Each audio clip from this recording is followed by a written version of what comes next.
Hello there, YouTube. Devin here again, and today I have another helmet video for you. This one is on a actually incredibly iconic helmet. It was used by a few countries, and it's been in a lot of pictures, and the shell at least has been in use since before World War II, so making it somewhat as long-lived as the M1 helmet. So it's been around for a while, and a lot of people know about these, but a lot of people also don't know about these. So for those of you who don't know, that this is the Swedish M37-65, which is a upgrade of the Swedish M37 helmet. So now the history of this helmet is, so Sweden obviously was a pretty neutral power through most of the world wars, both of them actually, both of the world wars, but they had a big history of kind of arms development, arms procurement, vehicle development, and they were no exception to helmets and stuff like that. Swedish steel is often regarded as some of the best steel in the world, and they are kind of known for that as well. And as a neutral power through both world wars, they kind of did some questionable trading with both sides of the war. And weird negotiating and some other stuff, but managed to stay neutral still. So, Sweden's very first helmet is a helmet that I have a video on this channel if you are very interested in. It is the 2118.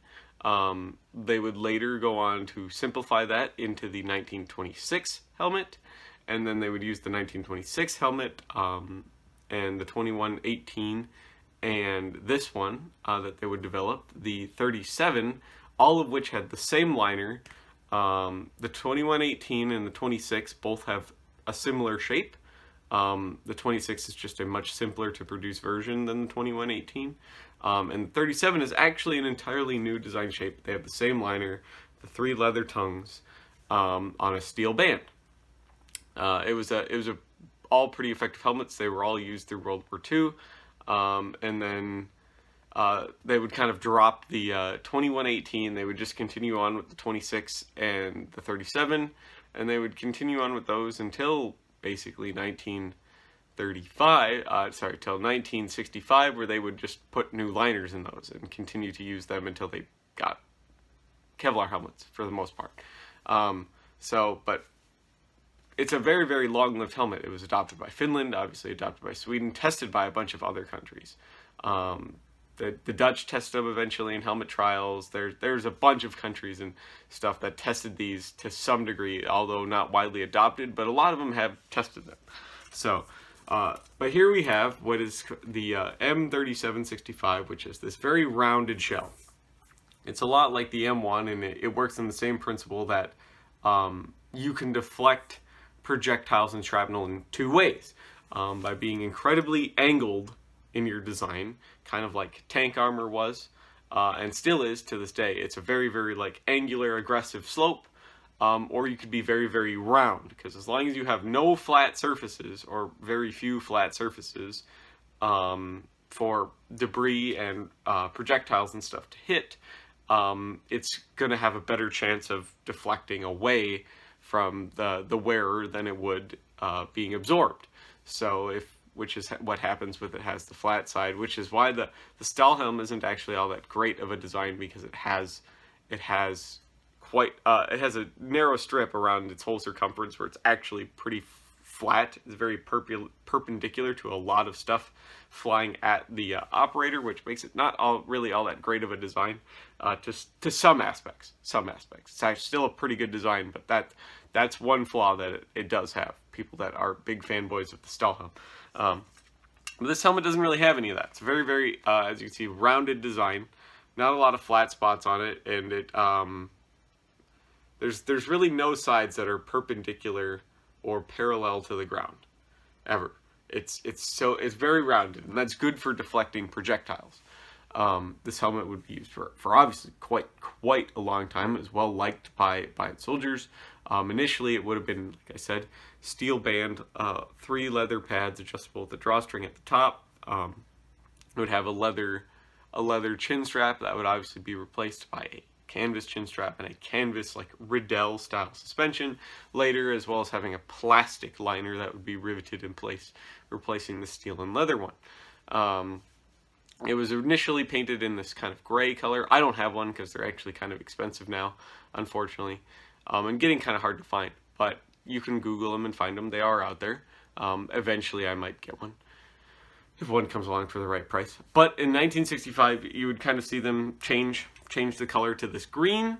Finland would obviously get the rights to produce their own to replace their M40-55s and their M55s. And theirs would continue to be gray. But this one is a green one, and it is a Swedish produced one. I do have a Finnish one somewhere. But it's an interesting helmet. It has a lot of neat little quirks to it, and it's very, very interesting. It has an interesting chin strap. It uses a lot of technology that was taken for granted at the time that it was like developed, the shell anyways. But it's a really weird helmet. Fits kind of close to the head, has a fairly good deformation pattern. It's made out of a really springy steel, which is very interesting. A lot of helmets tend to be more brittler steel than this.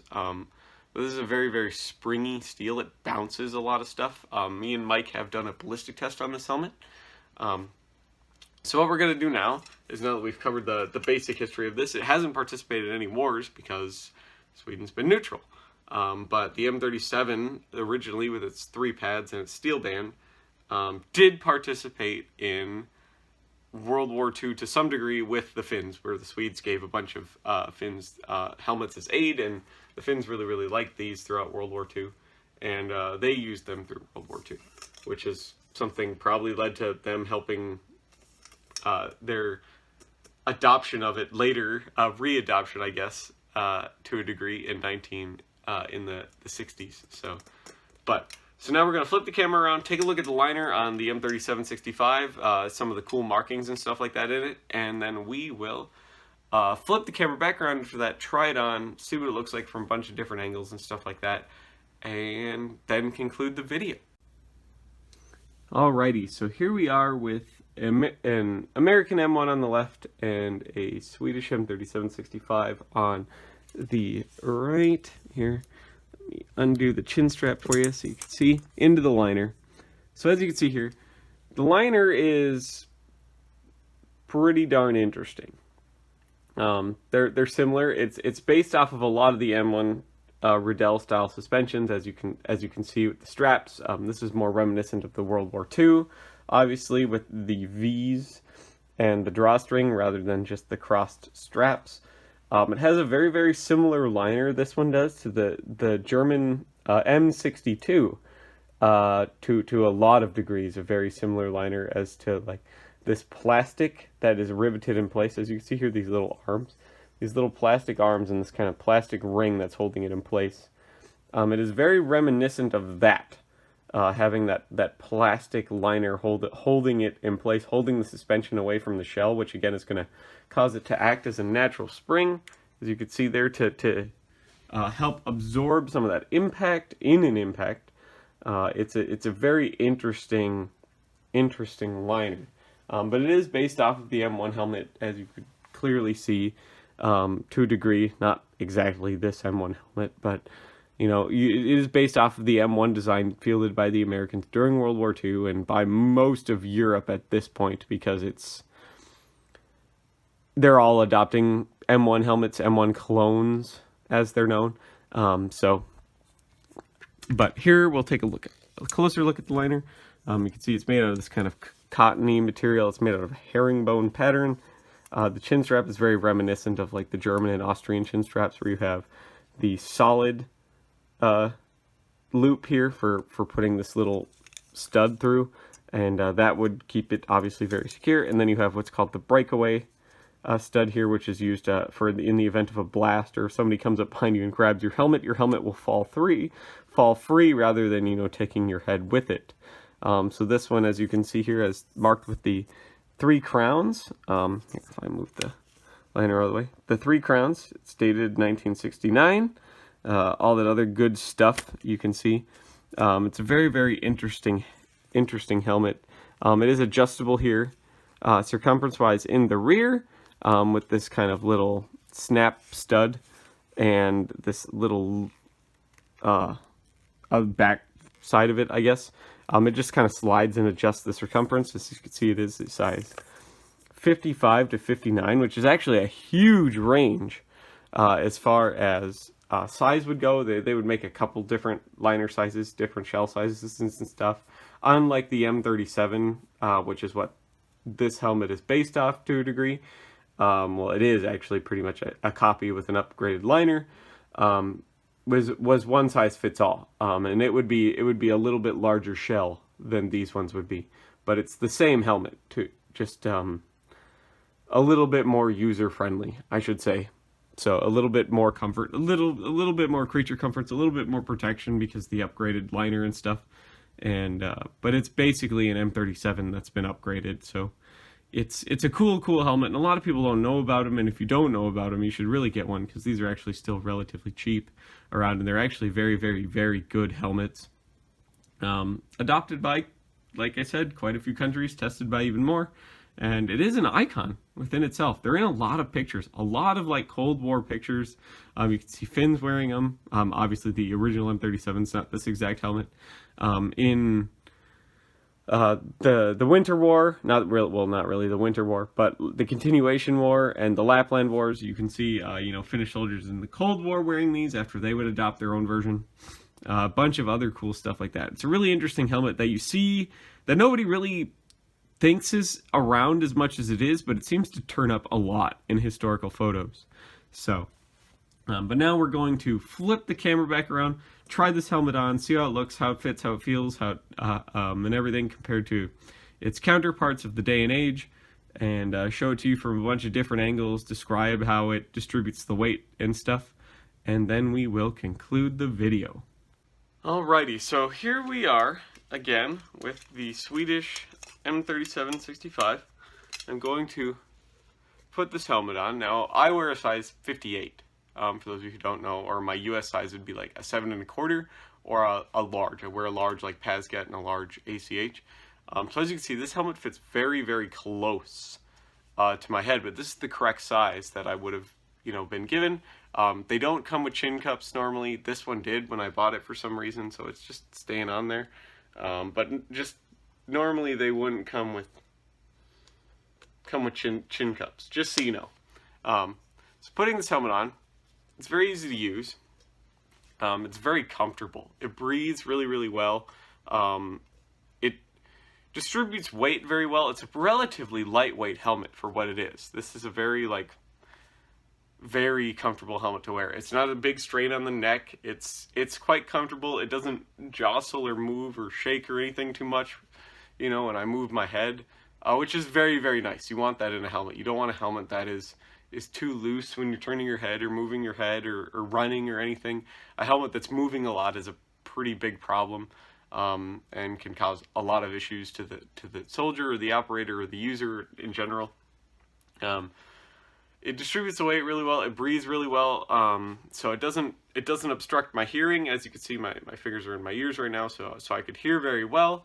It does not obstruct any of my vision at all from either side. If I look, you get just a little bit of the rim, but you still have a full range of view. Obviously, just a little bit here in the front.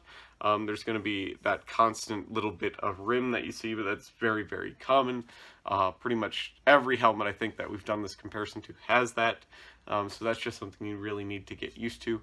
But other than that, it's a very, very good helmet as far as, providing coverage. Like I said, it's a very springy steel. It deflects quite well. It's a very lightweight helmet. It's a relatively kind of stylish looking helmet. It's not big, it's not bulbous, it's not, really heavy looking. It's a pretty reasonable good design. That's really all I could say about it. It's very well thought out. It does, so like if you push on it one side, you can see that kind of natural spring working, both front and back as well, of the liner, the suspension, which is something that I really don't like about the pads. Like the problem with the ACH and the pads is that they actually fit very few people very well, because the pads have to be a certain thickness, and the helmet only comes in a limited amount of sizes. So what that does is means it's tighter on a lot of people's heads than it really kind of needs to be, and that is going to transfer a lot more trauma and shock into the user's skull and eventually the user's brain than something like this, where you're literally having a ton of air between the soldier's head and the shell of the helmet. So this is a very, very good design as far as absorbing a lot of an impact before, you know, it would make contact with your skull, which is going to reduce the damage that your brain receives on a pretty large scale. So we're gonna flip it, I'm gonna spin around now. We're gonna take a look at it from a bunch of different angles. When I face the wall, I'm gonna simulate going prone by looking up as high as I can. We're gonna see if the chin strap tugs, you know, up my neck, if the helmet shell bites into the back of my neck and stuff like that, if it would be effective with, you know, let's say big winter equipment or collared body armor and stuff like that. You know, it's a good thing to factor in a helmet, so that a lot of people tend to forget about. So, so this is obviously from the front. This is from the right side profile. This is the rear profile of the helmet. As you can see, there isn't a chin strap or anything back here because it is only a 2-point chin strap, so you don't have to worry about any straps biting into you or anything back here. It also allows you to kind of adjust the helmet if your head is a different shape, to wear it kind of further forward or further back or whatever suits your style, because it doesn't have the third bail or anything back here. So if I look up, as you can see, the shell gets close, doesn't quite make contact with my neck, which is good. That's what you want. There's no bite, as it's called, because the helmet's not touching you anywhere. It's very small gap though, which means if you do have collared body armor or winter equipment, you might see problems with this helmet. Shell possibly interfering. The chin strap does not tug on my chin or my neck at all, which is a very, very good feature at all. But that could be changed because, like I said, this one has the chin cup, which most of them don't come with, but it's a worthwhile upgrade on a lot of helmets, I think. If you had access to it, a plastic chin cup like this, which you can get, works incredibly well. You can use them for just about any helmet that has a single strap like this, and it's going to improve the comfort and the stability of the helmet by a great deal, actually. And this is the left side profile, obviously. So that's basically the Swedish M37-65. It's got a decent enough history for a helmet used by a neutral country that didn't really participate in any wars. The little highlight of wars that it saw with the Finns is a little different, but that's in its older form. So, but it's a very, very good helmet, and it's often overlooked because it's a neutral helmet. Everyone wants a Stahlhelm, everyone wants an M1, everyone wants a Brody. You know, quite a few people want an Adrian, but this is something that not a lot of people want. But it's been there for quite a long time. It stayed in service for a very, very long time, like into the 90s and the 2000s. So it's been around in one form or another since 1937, which is a really, really long run for a helmet. So hopefully you like this video. You subscribe if you like this sort of thing. If you are interested in supporting the channel, there will be a link to the Patreon down below. Well, I did get one Patreon very recently. The goal by the end of the year is to get 20 patrons. We only have 16 currently. That's all right. So I had a kind of rocky beginning of the year. Went down, lost a lot of them, got to like 12. But now we're getting back up slowly. The goal's to get to 20. So if that's something that interests you and you want to support the channel, it's the best way to do it. Supporting the Patreon also gets you into the Discord, where you get to see a bunch of the other Patreon supporters and cool stuff like that. And there's a bunch of neat things to look at, talk about, and that's the best way to get a hold of me. If you have any questions or want to show me anything, that's the best way to do it. The Patreon members also get to be on the live streams from time to time, if that's something you're interested in. If you hang out in the Patreon for a couple months and you interact with everybody really well, I might invite you onto a live stream, which is really, really nice. So thank you all for watching. Very, very much means the world to me. Liking, commenting, sharing, subscribing, all that stuff really helps me in the algorithms, which means YouTube has to pay me more money, which is kind of nice because I like money. I could use money, stuff like that. It's a great way to pay some bills, get some other cool stuff done, buy stuff for the channel, obviously. So, because we're kind of getting down there on helmets that I have that are complete and nice to show in video. So after this, it might, well, I got a couple after this, and then it's going to get to kind of crappier helmets. so that are really beat up and probably isn't fair to show and like compare on videos. So, but hopefully you like this, you subscribe if you like this sort of thing, and I will see all of you here in the next video. Bye-bye now.